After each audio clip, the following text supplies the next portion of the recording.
Romanos 6,19, irmãos. 6,19. Falo como homem por causa da fraqueza da vossa carne.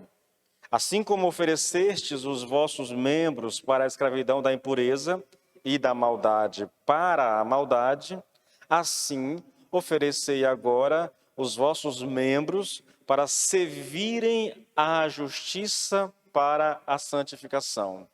Senhor, meu Deus e meu Pai, eis-nos aqui diante de Ti, Senhor, da Tua presença. Nós já oramos, nós já estivemos na Tua presença, buscando a Tua face, intercedendo. Agora nós voltamos toda a nossa atenção, Senhor, para o estudo da palavra.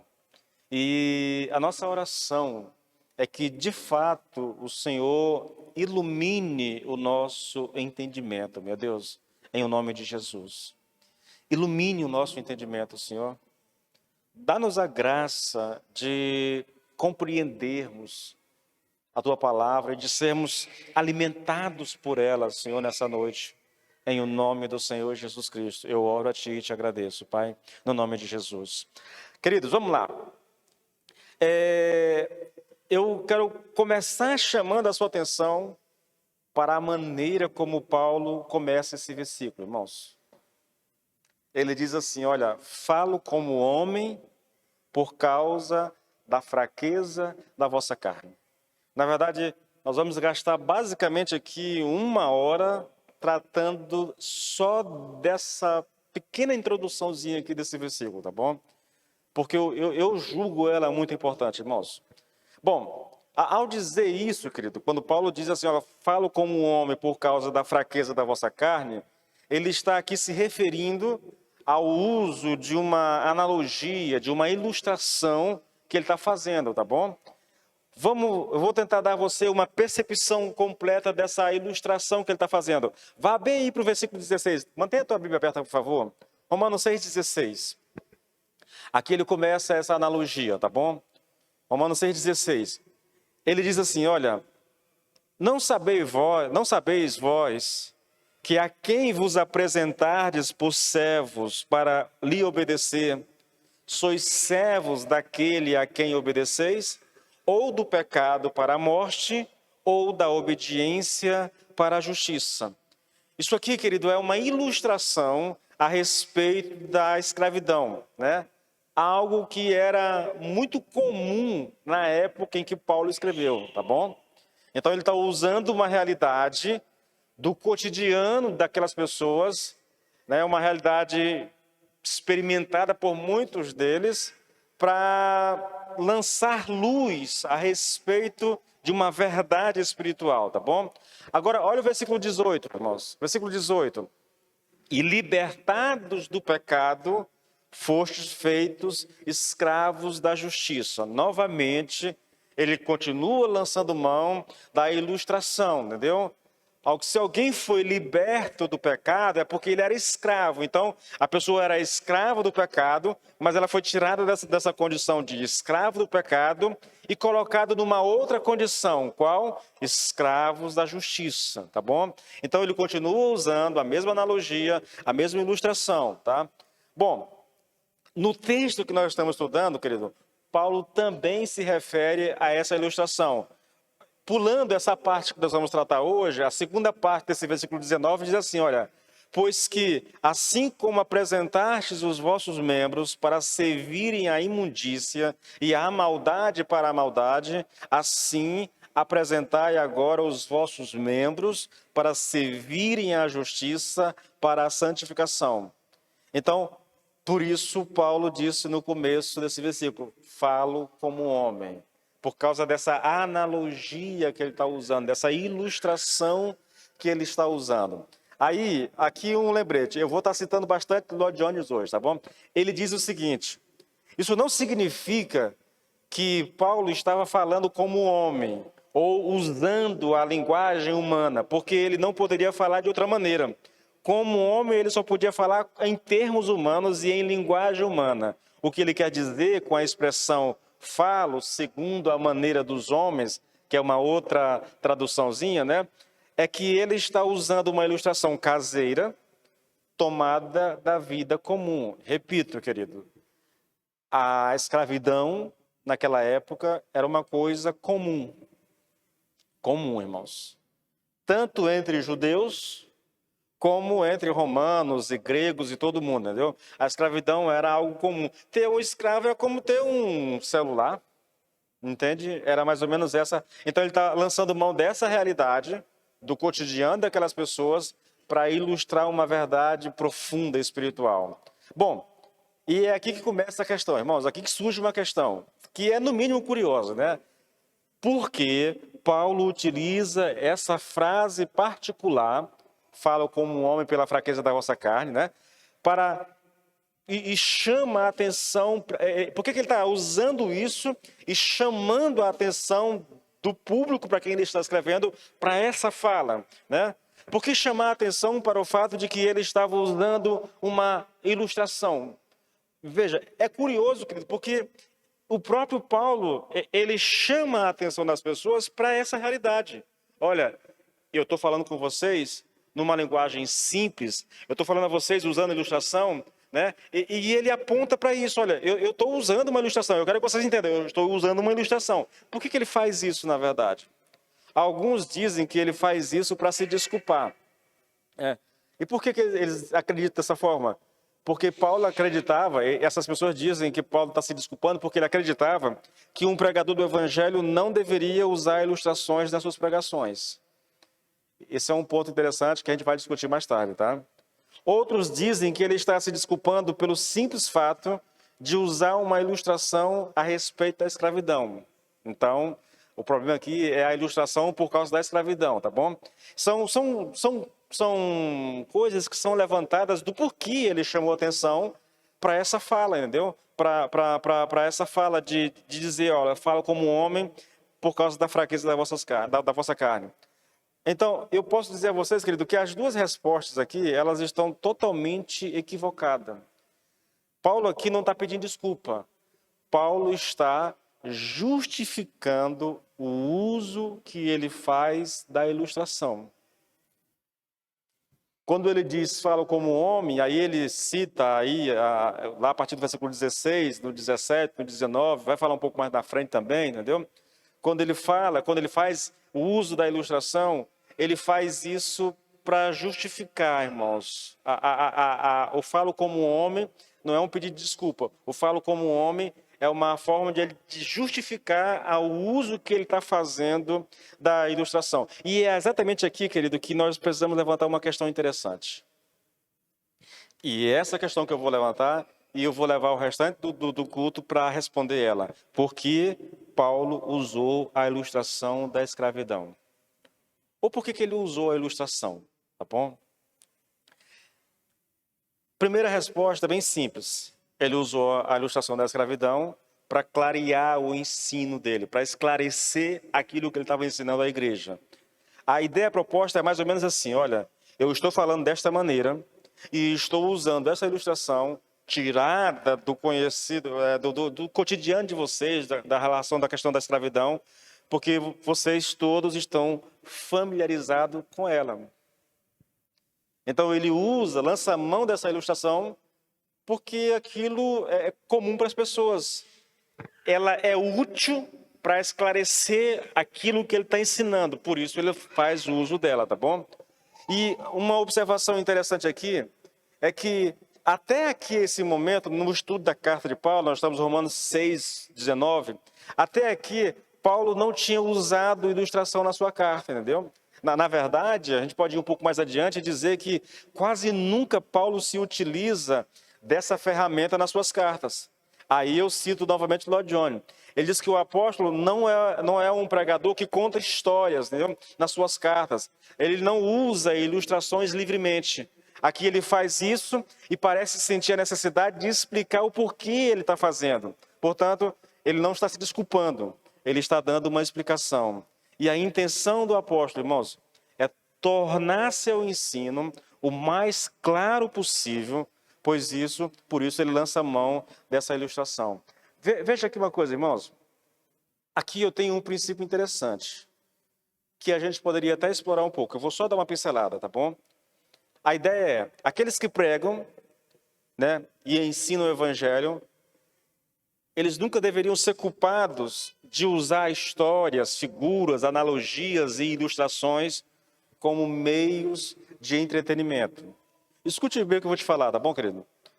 Paulo faz o uso de uma analogia e ele explica por que ele está usando. Você percebe muito claramente que isso não é normal na maneira de Paulo pregar. Não é normal nos seus escritos, entendeu? Então ele não é um pregador que lança mão demais disso aí. E aí, por isso que eu trago esse princípio, entendeu? Quem prega, quem ensina, né, o evangelho, não deveria ser culpado de usar histórias, figuras, analogias e ilustrações como meios de entretenimento. Escute bem, querido. Eu particularmente conheço os pregadores, pode deixar à vontade, tá bom? Eu conheço pregadores que contam histórias. E contam histórias. Mas isso, irmãos, não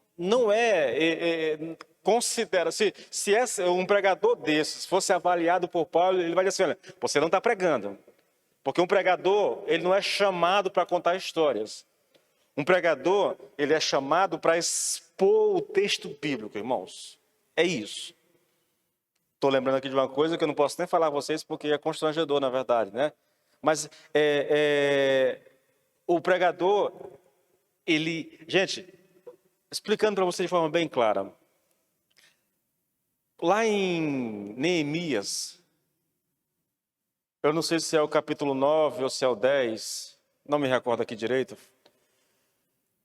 onde Neemias reúne o povo em frente ao templo, e junto com o sacerdote Esdra, né, ali está o sacerdote ali e os outros levitas, eles reúnem o povo para fazer uma leitura pública das Escrituras.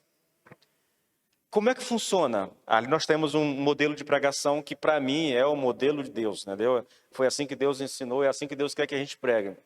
Então, alguém está em cima de uma plataforma, lá não tinha os recursos que nós temos hoje, tá bom, querido? Então, tem uma multidão na frente do templo, é tanta gente, né? Eles estão na frente do templo, tem uma multidão, não tem caixa de som, não tem microfone, então qual foi o método abordado para tornar aquilo eficiente? Constrói uma plataforma e alguém lê um pedaço da lei lá em cima, um trecho da lei, e os levitas no meio do povo vão explicar aquilo que foi lido lá em cima. Até uns comentaristas, estudiosos dizem que, já que o povo ficou 70 anos no cativeiro, quando eles voltaram de lá, eles não estavam mais falando a sua língua mãe, a sua língua natural, entendeu? Então, eu não sei se é verdade, querido, eu só posso fazer um comentário. A ideia é a seguinte, é que o sacerdote está lendo a lei, a Torá, no hebraico, e os levitas estão traduzindo aquilo que foi lido para o aramaico, né? A linguagem que eles aprenderam no cativeiro, e depois explicando aquilo. Tanto faz, irmãos. Se ele está lendo em hebraico e alguém está traduzindo para o aramaico e depois explicando, ou se ele está lendo apenas em hebraico e depois os levitas estão explicando. O ponto principal aqui é o seguinte, entendeu? É que a pregação se dá da seguinte forma: nós lemos o texto e depois nós precisamos explicar o texto. Isso é pregação bíblica, tá bom? Paulo não é aquele pregador que está lá contando histórias, entendeu? Aí eu conheço, já ouvi muito, há muitos pastores que fazem isso, entendeu? Eles leem um texto bíblico, fecham a Bíblia e começam a contar histórias. Isso não é considerado pregação, querido. Se fosse Paulo avaliando, ele dizia, isso não é pregação. E muitas vezes, às vezes você conta uma história para ilustrar aquilo que você está pregando. Paulo faz isso aqui. Ele está ilustrando a sua mensagem aqui com essa questão da escravidão. Mas a questão é que as pessoas vão contando história, querido, e se perdem. A história se transforma num fim em si mesmo, entendeu? O que acontece? Essas coisas todas podem ser usadas como apenas meio de entreter as pessoas, entendeu? E não há uma preocupação real com a exposição do texto. Bom, por que é que Paulo está usando, então, aqui? Por que ele avisa que está usando? Por que ele está usando a questão da ilustração, da escravidão? Para evitar um entendimento completamente equivocado do seu ensino. Perceba, querido, que toda a intenção de Paulo, quando ele lança a mão da ilustração, é clarear, é esclarecer, é evitar mal entendido em torno daquilo que ele está ensinando, entendeu? Com o uso da ilustração, Paulo não quer apenas esclarecer seu ensino, mas também deixar claro que existe uma possibilidade real de que alguns possam entender mal o que ele está ensinando.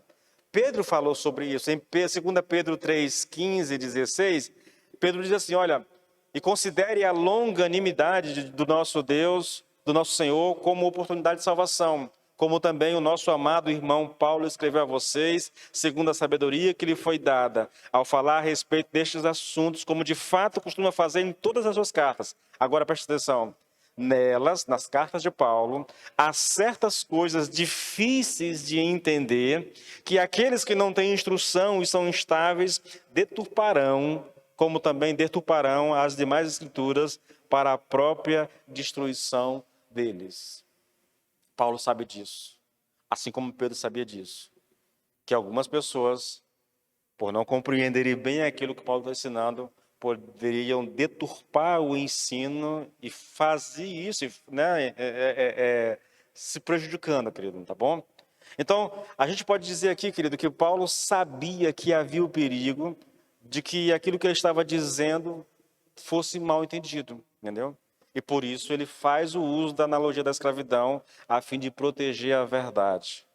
Qual era o temor de Paulo, irmãos? Qual era o medo que ele tinha em relação a isso? Por que ele está querendo proteger a verdade? Eu vou chamar você para um exercício bem interessante, tá? Primeiro, se você está com a sua Bíblia aí, leia o versículo 14 comigo. Romanos 6, 14. Vamos ver o que Paulo está querendo proteger aqui, entendeu? Romanos 6, 14. O pecado não terá domínio sobre vós, pois não estáis debaixo da lei, mas debaixo da graça.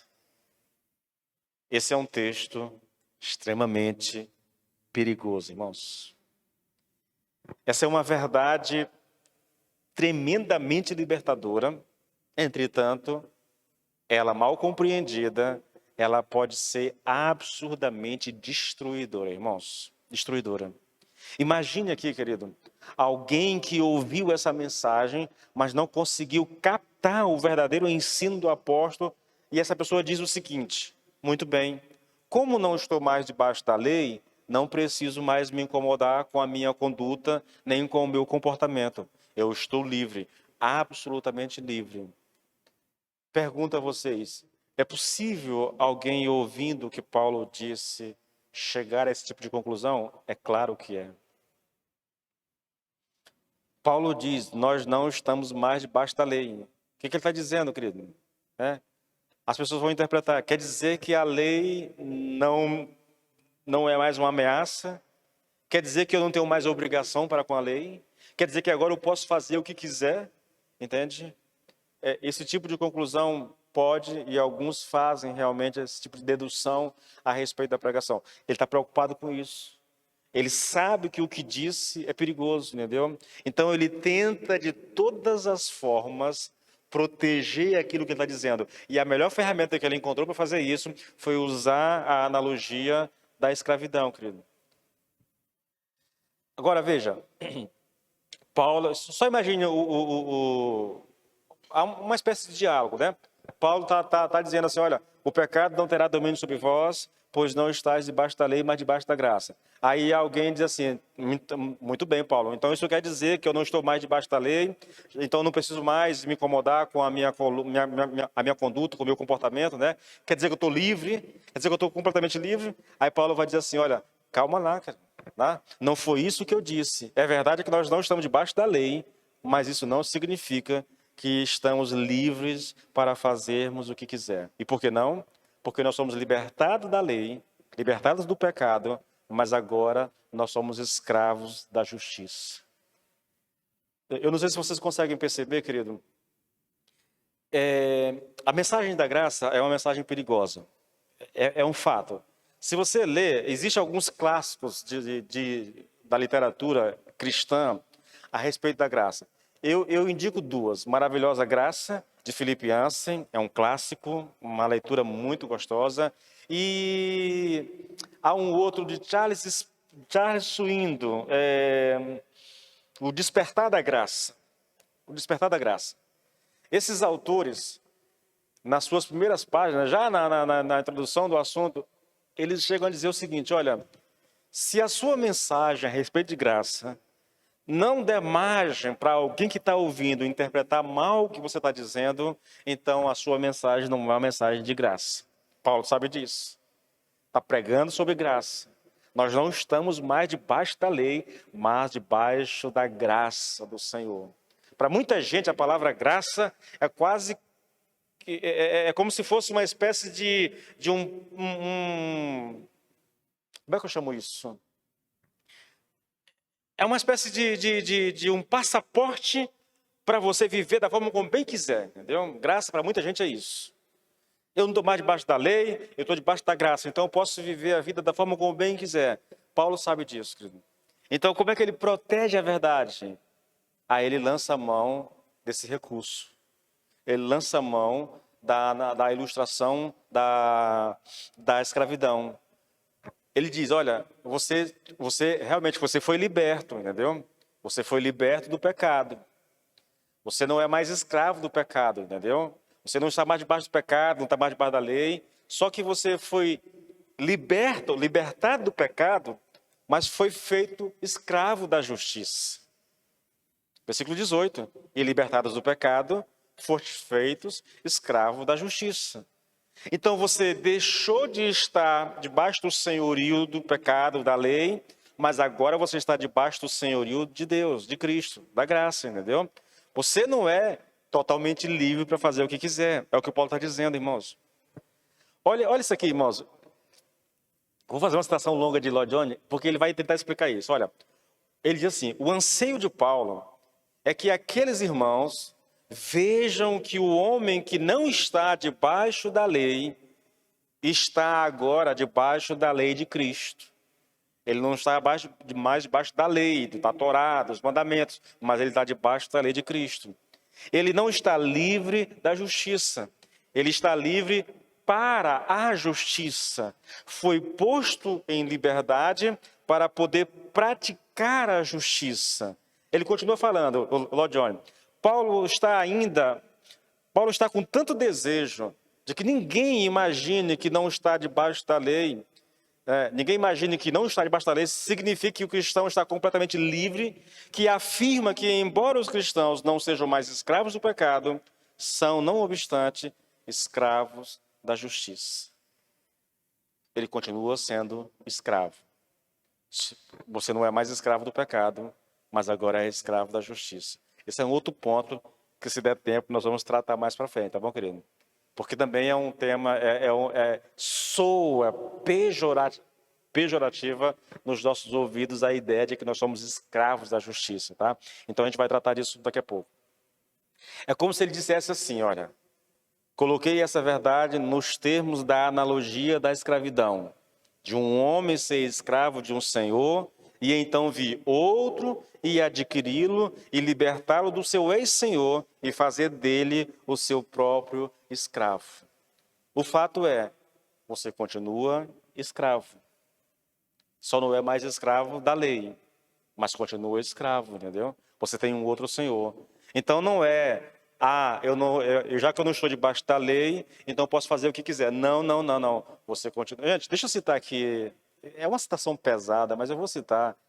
Lutero, ele dizia que o homem é uma besta, é como uma besta. Ou ela é montada pelo diabo, ou ela é montada por Deus. Eu sei que é uma ilustração forte, né? Dizer que o homem é uma besta é um negócio forte, né? Mas ele disse isso, entendeu?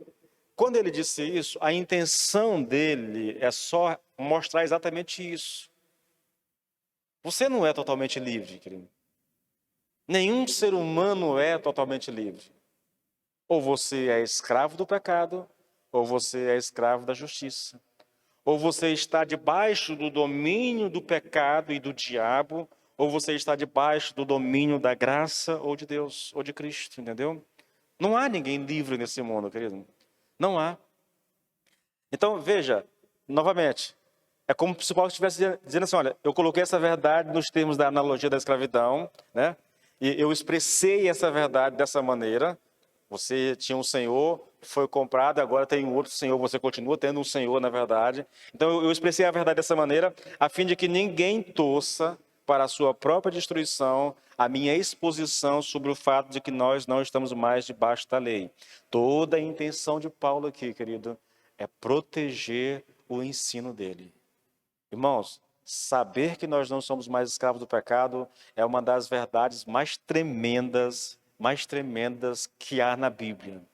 Eu disse isso a vocês, acho que na semana passada.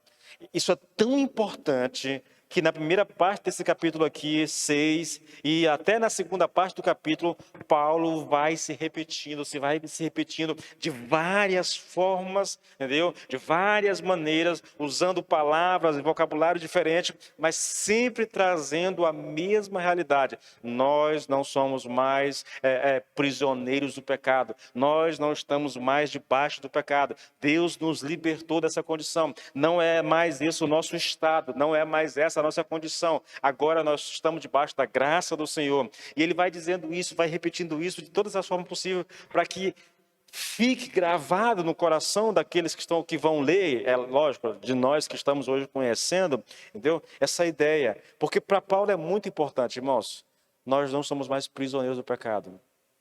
Entende? Só que quando essa mensagem é entendida errada, ela nos empurra exatamente para aquela condição da qual Deus nos libertou. Porque quando uma pessoa diz, irmãos, que já que eu não estou mais debaixo do pecado, mas da graça, ou debaixo da lei, mas debaixo da graça, então agora eu posso viver como eu quero, esse pensamento, essa interpretação, esse tipo de dedução, nos leva para a escravidão do pecado e não nos liberta, entende? Por isso que Paulo está usando essa analogia para mostrar a aqueles irmãos e para mostrar a nós, querido, que embora nós não estejamos mais debaixo do pecado, nem da lei, nós estamos agora debaixo de um outro senhorio, tá? Então, por que ele usa a ilustração? Porque toda ilustração, por melhor que seja, tem suas limitações. Então, aqui eu vou tratar de um ponto muito importante, querido. É falar das limitações que há numa ilustração, tá? Novamente, falo como um homem pela fraqueza da vossa carne. E aí eu digo a vocês, querido, nós precisamos de muito cuidado com o uso de metáforas, com o uso de analogias, de ilustrações. Eu vou te dar um exemplo, querido, de como que nós precisamos ter cuidado com isso. Eu vou te dar um exemplo extremado do perigo de você fazer mau uso de uma analogia. Mas primeiro eu vou ler o texto para você poder entender esse perigo e como que as pessoas podem chegar a conclusões absurdas a respeito de uma ilustração. Então, se você quiser, abra comigo em Lucas, capítulo 10, a partir do versículo 11, irmãos. É a famosa parábola do semeador. Tá? Vamos lá. Lucas 10, 30. Ele diz assim, o texto diz assim, Jesus prosseguiu dizendo, um homem descia de Jerusalém para Jericó e caiu nas mãos de alguns ladrões. Estes, depois de lhe tirar a roupa e lhe causar muitos ferimentos, retiraram-se, deixando-o semi-morto. Por casualidade, um sacerdote estava descendo por aquele mesmo caminho e, vendo aquele homem, passou de largo. De igual modo, um levita descia por aquele lugar e, vendo-o, passou de largo. Certo samaritano, gente, Jesus era mestre nessas argumentações, tá bom? Certo samaritano, que seguia o seu caminho, passou perto do homem e, vendo-o, compadeceu-se dele. E, aproximando-se, fez curativos nos ferimentos dele, aplicando-lhes óleo e vinho. Depois, colocou aquele homem sobre o seu próprio animal, depois levou-o para uma hospedaria, uma estalagem, né? E tratou dele. No dia seguinte, separou 2 denários e os entregou ao hospedeiro, ao dono da estalagem, dizendo: cuide deste homem, e se você gastar algo mais, farei o reembolso quando eu voltar. Então, de maneira bem simples, ele está dizendo, um judeu, caminhando por uma estrada daquela lá de Jerusalém, da Judéia, foi assaltado e espancado. Deixaram o cara lá à beira da estrada, quase morto, e um sacerdote vai passando e olha aquele judeu e ele se desvia dele, passa de largo. Depois vem um levita, propositalmente está usando os personagens, né, o mais importante da religião deles. Depois vem um levita, vê o mesmo homem caído e aí passa de largo também. Depois passa um samaritano que era inimigo dos judeus e os judeus inimigos dele, entendeu? Mas ele olhando o homem caído à beira da estrada, ele vai lá, se compadece do homem, entendeu? Cuida do homem, coloca lá azeite, vinho nas feridas, coloca o homem sobre o jumento que ele está com ele lá, leva para uma hospedaria, entendeu? Ali ele trata do homem e quando ele vai sair no dia seguinte, ele deixa 2 moedas, dizendo assim, olha, é para o gasto com ele. E se ele gastar alguma coisa a mais, quando eu voltar, eu pago o que foi gasto a mais. É essa a parábola. Eu estou contando tudo isso, né, para te mostrar o perigo que as pessoas podem fazer de uma analogia, de uma ilustração. Então, vamos para o perigo, irmãos. Quem conta isso é o Augusto Nicodemos. É uma pregação, ele está falando sobre a necessidade de interpretação bíblica, né? A necessidade de você entender e compreender o texto bíblico. Ele fala que havia um grupo de teólogos numa época aí passada que interpretavam a Bíblia alegoricamente. Então, veja a interpretação alegórica desse texto, dessa parábola.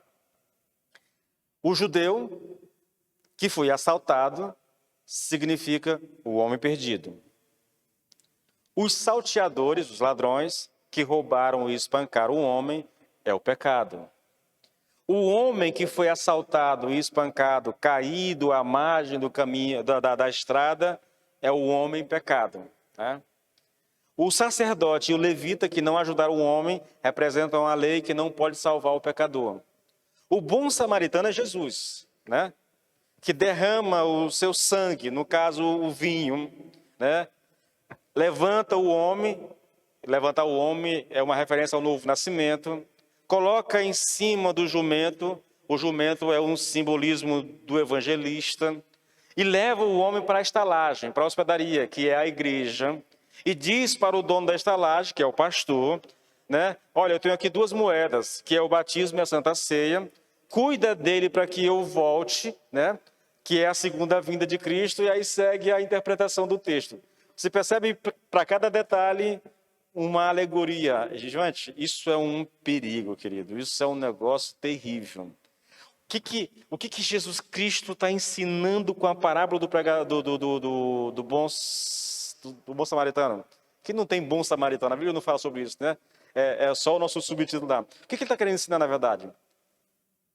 Se você voltar a um versículo, alguém pergunta para o Senhor, Senhor, quem é o meu próximo? E para responder essa pergunta, quem é o meu próximo, ele conta a parábola do bom samaritano. A resposta que Jesus está dizendo é o seguinte, olha, o meu próximo é todo e qualquer pessoa que precise de mim, ainda que ele seja meu inimigo. Esse é o meu próximo. Aí alguém vem e traz uma interpretação toda maluca. Gente, veja, eu quero que você entenda uma coisa. Aqui nós temos uma verdade que é inegável.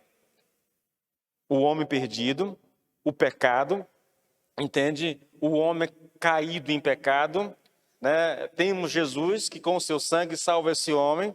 Nós temos o novo nascimento, nós temos a necessidade de evangelista, nós temos a igreja, nós temos o pastor, nós temos a ceia, nós temos tudo isso aqui, querido. Temos a segunda vida de Cristo, só que não é esse o sentido que Cristo quis dar para a parábola. E é por isso que nós precisamos ter cuidado na hora de usar e na hora de dar uma interpretação para essas coisas, porque isso pode mudar completamente a intenção do texto, né, naquilo que se pretendia fazer, alcançar. No caso de Jesus, ele estava uma mensagem simples. O nosso próximo é todo aquele que precisa de nós, mesmo que aquele que precisa de mim seja meu inimigo, entendeu? Tem nada a ver com isso aqui que foi dito aqui. Bom, é só para você entender, querido, e eu peguei um exemplo assim bem extremado para você perceber como que é perigoso. Me permite só acrescentar mais um detalhe. Quando você lê a parábola do filho pródigo, você pode observar, irmãos. Aí um pregador pega e vai falar do filho, do pai, que é Deus. Aí o outro pregador vai falar do filho que saiu de casa e dizer que aquele é o homem pecado. O outro vai falar do filho que ficou, aquele é o crente dentro da igreja, né? Que mesmo dentro da igreja não consegue desfrutar das bênçãos do Senhor. E tem até pregador que traz a mãe do filho pródigo, que nem está no texto, para falar dela. As pessoas gostam disso, irmãos, e viajam nesse negócio. Mas isso é muito perigoso, irmãos. Paulo tem todo o cuidado. Toda ilustração tem as suas limitações, tá bom? Bom, e aí eu vou tratar disso um pouquinho agora, tá bom? Vamos voltar para o nosso texto, tá? A ideia de Paulo é o seguinte, irmãos. Na vida cristã, existe sim a ideia da escravidão. Você não pode negar isso, tá? Só que ela não é a mesma coisa, essa escravidão que é apresentada, a escravidão em Cristo, não é a mesma coisa da escravidão da lei, do pecado, entendeu? Existe sim escravidão, mas não é a mesma coisa. Uma coisa é a escravidão do pecado, né, da lei, a outra coisa é a escravidão da graça, a escravidão em Cristo. Bom, deixa eu tentar te mostrar, muito rapidamente, como é que a Bíblia retrata essa antiga escravidão, a escravidão de estar debaixo da lei, debaixo do pecado, debaixo do domínio de Satanás. Lucas 11, versículo 21, está escrito assim: quando o valente guarda armado a sua casa, em segurança está tudo quanto tem. Essa passagem, querido, o contexto dela fala de pessoas possessas. Só o versículo 19 para você entender um pouquinho do contexto. Jesus está dizendo assim, olha, e se eu expulso os demônios por Beelzebu, por quem expulsam os vossos filhos? Então esse contexto aqui é aquele contexto em que Cristo é acusado de expulsar demônios pelo poder de Satanás. Ele diz, usando essa linguagem, essa metáfora, que o diabo é como um homem valente, que guarda os seus bens, entendeu? Guarda em segurança. Essa referência aqui, o próprio Lloyd Jones diz isso, irmãos. Essa é uma figura descritiva da humanidade em pecado, entendeu? Ela é os bens do diabo. É a humanidade debaixo da tirania, do domínio, do governo, do diabo e do mal. E ele diz mais, isso é um tipo de tirania totalitária, do pior tipo, né? É uma forma de escravidão e não há nela nenhuma liberdade. São os bens do inimigo, são os bens do valente, são os bens do diabo, entendeu? Para que essas pessoas sejam libertas, é preciso que venha um valente, mais valente do que o diabo, para libertar as pessoas. A mesma figura, irmãos. Você está debaixo de um senhorio e vem outra pessoa e te liberta. Só que te libertou daquele senhorio antigo para que você agora estivesse debaixo do senhorio daquele que te libertou. Eu sei que isso parece confuso, mas é muito simples.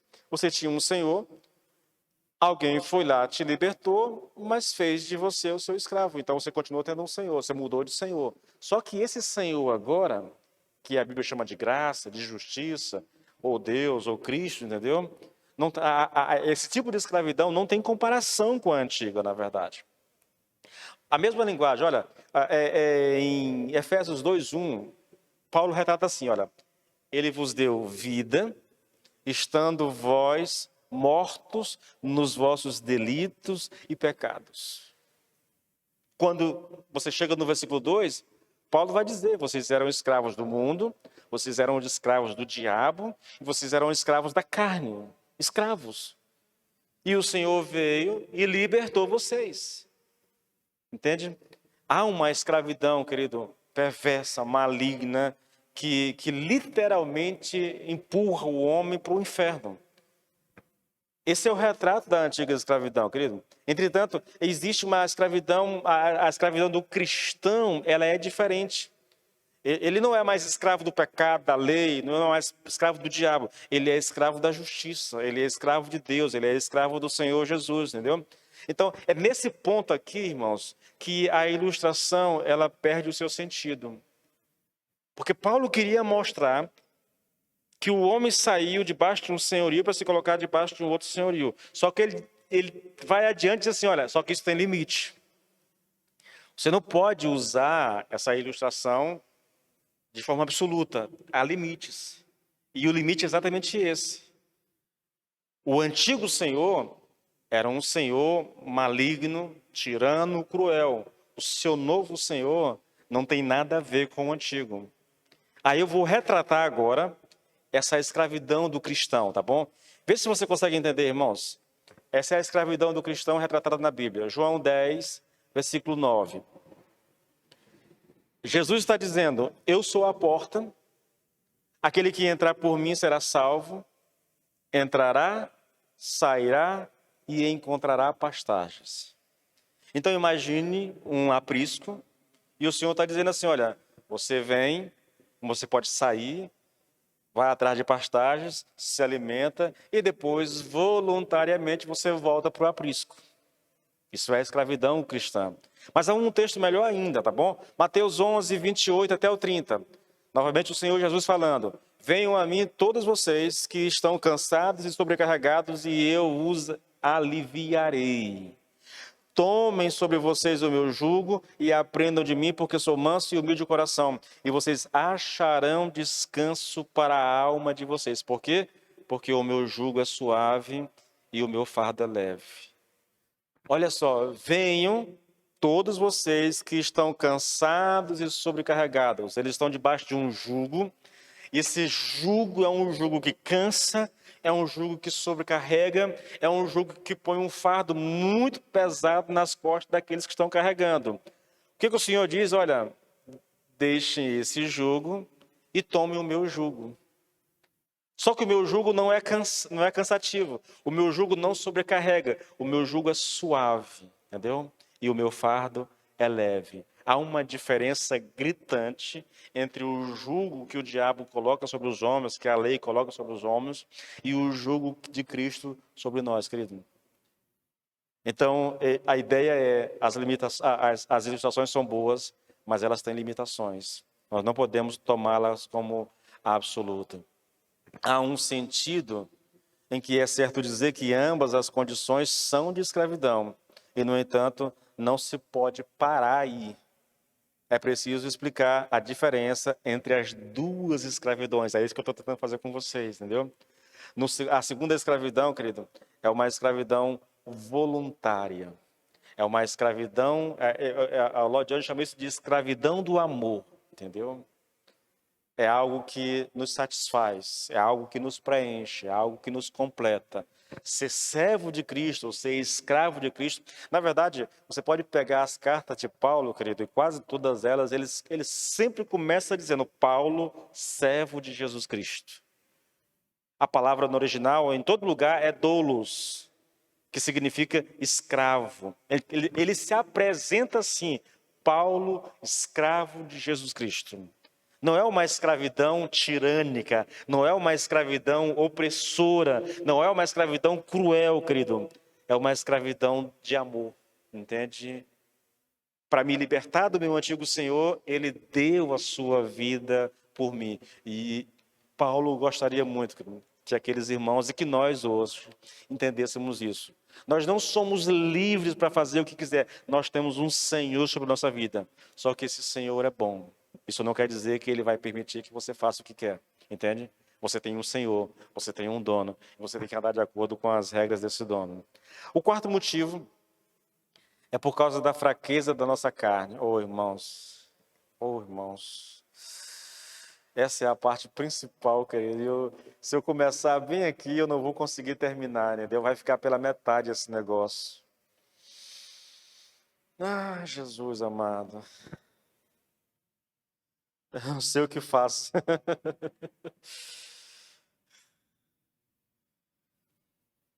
Eu vou só começar, aí na semana que vem eu recapitulo, tá bom? E aí eu dou prosseguimento, tá bom? Novamente, sim, o quarto motivo, né, é a fraqueza da nossa carne. Ele diz: falo como homem pela fraqueza da vossa carne. Bom, querido, existe aqui, irmãos, algo muito profundo e emblemático nesse texto que Paulo está citando aqui, tá bom? Veja, primeiro, eu acho que a gente poderia perguntar, por que ele está usando uma ilustração para retratar uma verdade espiritual? Porque é isso que ele está fazendo, entendeu? E a resposta de Paulo é: olha, eu estou usando a ilustração por causa da fraqueza da carne de vocês. Segundo, por que ele não disse que era por causa da fraqueza, da nossa fraqueza intelectual, ou da fraqueza intelectual daqueles irmãos? Porque se ele tivesse dito isso, estaria dando ao intelecto um valor que não lhe é atribuído quando se trata de questões espirituais. Irmãos, isso aqui é de uma importância suprema, querido. Por isso eu vou repetir isso aqui semana que vem. Bom, querido, vamos tentar entender a questão? Veja, eu falo como um homem por causa da fraqueza da carne de vocês. Ele não diz: olha, eu falo a vocês como um homem porque vocês não têm sabedoria ou inteligência suficiente para entender a doutrina sem que eu lance mão da ilustração. Não, o problema não é isso, entendeu? Se o problema fosse o intelecto, Paulo estaria dizendo àqueles irmãos que se eles fossem mais inteligentes, ele não precisaria ter usado nenhuma ilustração. E aqui, irmãos, é que a gente vai encontrar algo interessante. O Novo Testamento nunca diz que a falta de compreensão das verdades espirituais seja um problema intelectual. O problema é a fraqueza da nossa carne. O que é carne? A carne, querido, ela significa, na verdade, todas as faculdades do homem influenciadas, pervertidas e controladas pelo pecado. É todo o meu ser, entendeu? Os meus órgãos, os meus sentidos, mente, entendimento, tudo isso, vontade, emoção, tudo isso controlado pelo pecado é carne, entendeu? E é por isso que o homem não consegue entender as verdades de Deus, tá? Então vamos lá, eu vou só até aqui e eu vou parar para a gente a semana que vem seguir. Olha só, querido, veja esse fato. Segundo o ensino bíblico, o problema do homem, por natureza, não é apenas que lhe falta intelecto. O que falta é entendimento espiritual. A dificuldade do homem não está apenas em sua mente, mas em sua falta de capacidade e habilidade para entender, crer e seguir a verdade espiritual. E por que falta entendimento espiritual ao homem? Por causa da queda. Lembra lá de Adão, lá no Jardim do Éden? Foi por causa do pecado de Adão, da queda de Adão, que o homem não tem mais esse entendimento.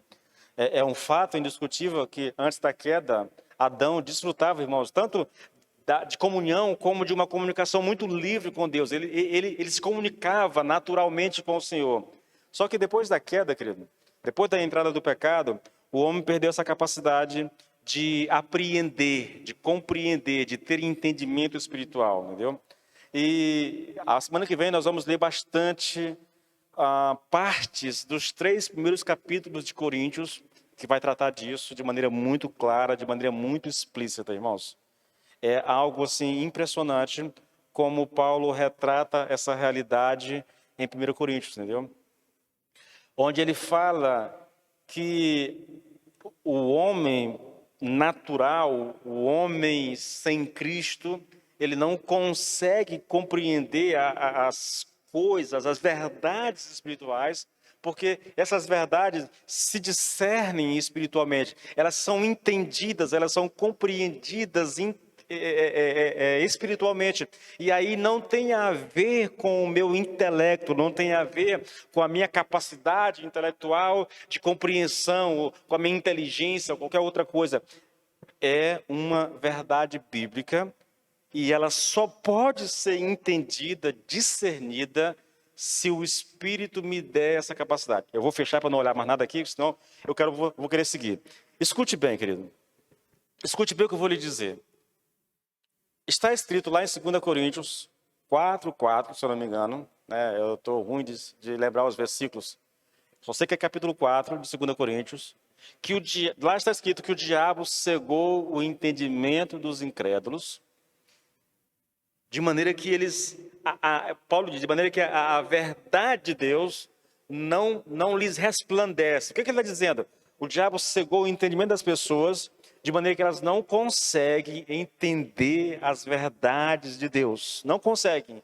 Só Deus, através do seu Espírito, pode dar ao homem a capacidade de entender essas verdades espirituais, querido. É por isso que não tem a ver com o intelecto, tem a ver com a carne, entendeu? É por causa da fraqueza da carne humana que ele está usando a ilustração. Né? O homem, por mais inteligente, Paulo escreveu para uma geração de gente muito inteligente, entendeu?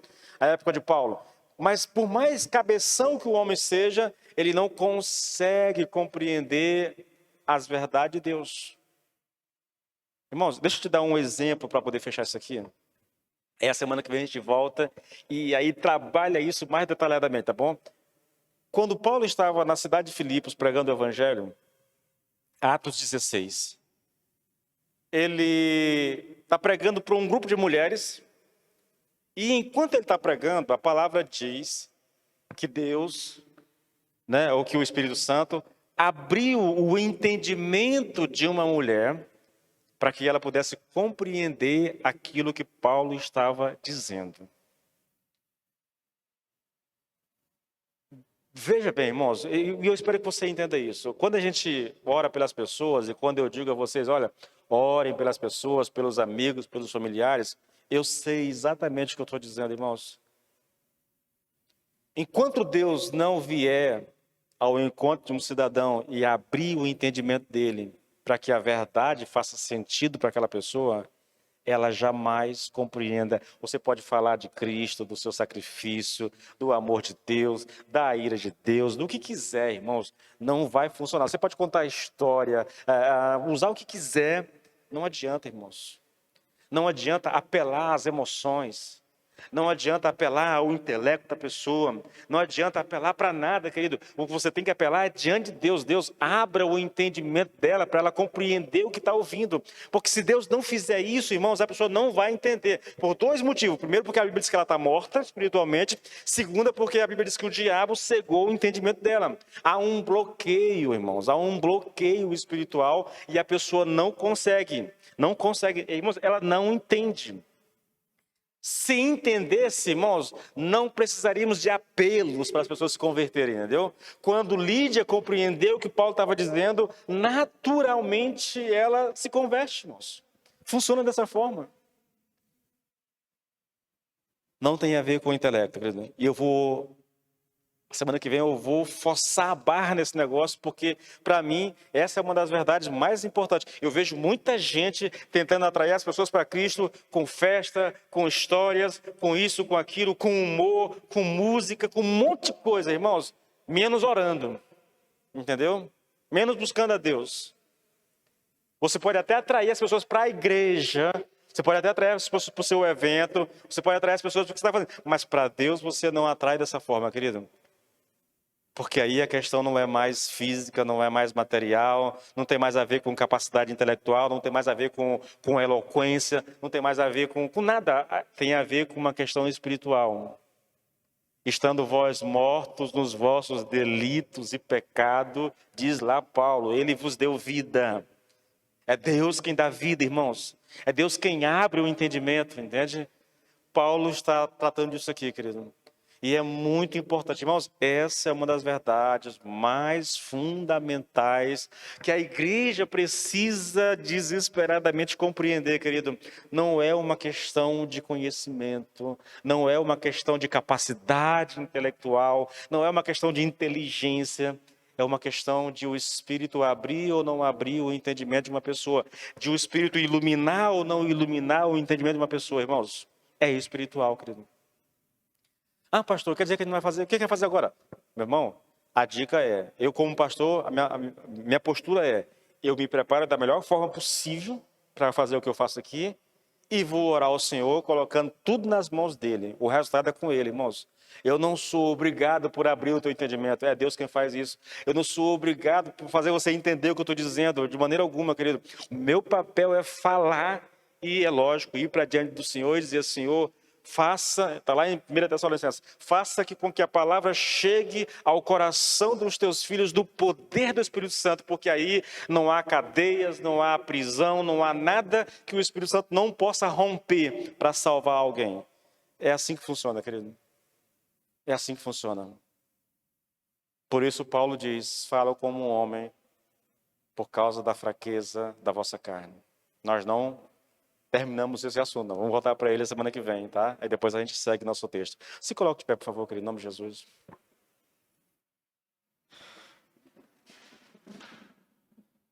Senhor, meu Deus e meu Pai, que desafio, Senhor. Que desafio é a vida cristã, Senhor. Meu Deus, ilumine o nosso entendimento, Senhor. Para que verdades como essa, Senhor, calem profundamente no nosso coração, Senhor. Que sejamos instruídos, Pai, pela Tua palavra, Senhor. Que possamos agir biblicamente, corretamente, diante das circunstâncias, Pai, mas principalmente diante do desafio de pregar a Tua palavra, Senhor, em o nome de Jesus, Pai. Não permita, Senhor, que andemos, Pai, como que tateando, Senhor, espiritualmente, sem saber o caminho a trilhar. Mas que o Teu Espírito nos ilumine, Senhor. Ou, como diz a palavra, Senhor, que a Tua palavra, Senhor, ilumine o nosso caminho. Que a Tua palavra, Senhor, seja lâmpada para os nossos pés. De maneira que possamos sempre, sempre, Senhor, trilhar os Teus caminhos, sem nos desviar para a direita nem para a esquerda, sempre avante. Eu tenho certeza que essa é a Tua vontade para as nossas vidas, Pai. Por isso eu peço que o Senhor nos ajude e que Teu Espírito ilumine o nosso entendimento, de maneira que nós possamos andar de acordo com a Tua palavra, em o nome do Senhor Jesus. Amém e amém.